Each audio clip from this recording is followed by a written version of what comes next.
দুনিয়ার সবচেয়ে ক্ষমতাসীন ব্যক্তি, ক্ষমতার অধিকারী ব্যক্তি নাকি আমেরিকার প্রেসিডেন্ট। তিনিও যদি অতিরিক্ত অর্থ খরচ করতে চান সেক্ষেত্রে কংগ্রেসের অনুমতি লাগে। বাংলাদেশের প্রেসিডেন্টকে সংবিধানের 91 অনুচ্ছেদ অনুযায়ী যে ক্ষমতা দেওয়া হয়েছে, অতিরিক্ত খরচের ব্যাপারে ওনাকে কারোর কাছে জবাবদিহি করতে হয় না। ধন্যবাদ মাননীয় স্পিকার। আলহামদুলিল্লাহ, সাল্লাতু ওয়াসসালামু আলা রাসূলিল্লাহ। মাননীয় স্পিকার, আমি মোহাম্মদ নাজিবুর রহমান, সংসদ সদস্য পাবনা 1, প্রস্তাব করছি যে পরিকল্পনা বিভাগ বিষয়ে আলোচনা উত্থাপন কল্পে হিসাবের খাত 114 পরিকল্পনা বিভাগ শিরোনামাধীন 11 নং দাবি হইতে 500 টাকা প্রতীকী হ্রাস করা হোক।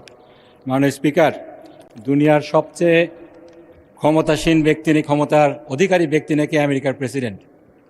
তিনিও যদি অতিরিক্ত অর্থ খরচ করতে চান সেক্ষেত্রে কংগ্রেসের অনুমতি লাগে। সম্প্রতি ইরানের যুদ্ধকেন্দ্রিক খরচের বিষয়ে তাকে কংগ্রেস ভোট দিয়ে বিল এনে তার খরচের যে বিষয়টা, অতিরিক্ত খরচের যে বিষয়টা ছিল সেটাকে হ্রাস করেছে। মিনিস্টার বিশ্বকাপে দেশ কাঁপানো অফার। বিশ্বকাপের উন্মাদনা উপভোগ করুন মিনিস্টার টিভিতে। 55 ইঞ্চি অ্যান্ড্রয়েড টিভি মাত্র 55,000 টাকায়, সাথে জার্সি ফ্রি। এদিক দিয়ে তিনি বাংলাদেশের প্রেসিডেন্টকে ঈর্ষা করতেই পারেন। বাংলাদেশের প্রেসিডেন্টকে সংবিধানের 91 অনুচ্ছেদ অনুযায়ী যে ক্ষমতা দেওয়া হয়েছে, অতিরিক্ত খরচের ব্যাপারে ওনাকে কারোর কাছে জবাবদিহি করতে হয় না। তিনি খরচ করবেন, তারপরে এটা রবার স্ট্যাম্পের মতো সম্পূরক বাজেট হিসাবে সংসদে পেশ করা হবে। আমাদের পাশ করা ছাড়া আর কোনো উপায় থাকবে না।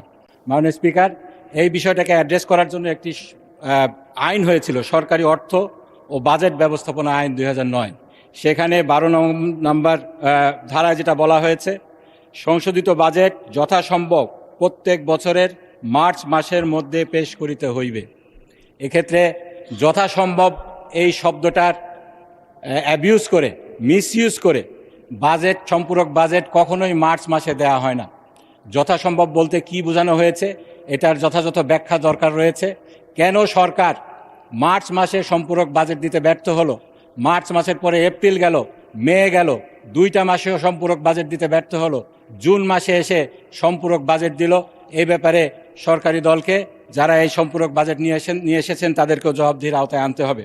সেজন্য আমার যে প্রস্তাব রয়েছে, স্পেসিফিক প্রস্তাব, সেটা হলো এই সংবিধানের 91 অনুচ্ছেদে রাষ্ট্রপতির নামে সরকারকে যেভাবে করে দেওয়া হয়েছে, ক্ষমতা দেওয়া হয়েছে, যথেচ্ছা খরচ করার পরে বাজেটটা সংসদের সম্পূরক বাজেট হিসাবে নিয়ে আসার, এটাকে সংশোধন করতে হবে, সংস্কার করতে হবে। পাশাপাশি সরকারি অর্থ এবং বাজেট ব্যবস্থাপনা আইনের যে স্পিরিটটা রয়েছে, মার্চ মাসের মধ্যে সম্পূরক বাজেটটাকে আনতে হবে। এখানে কোনো যে ধরনের এখতিয়ার দেওয়া হয়েছে যথাসম্ভব এই ক্লজটার মাধ্যমে, এটাকে উঠিয়ে সম্পূরক বাজেটকে মার্চ মাসের মধ্যে পাশ করে তারপরে অতিরিক্ত যে অর্থটা খরচ করার বিষয় আছে সেটা সরকারকে করতে হবে।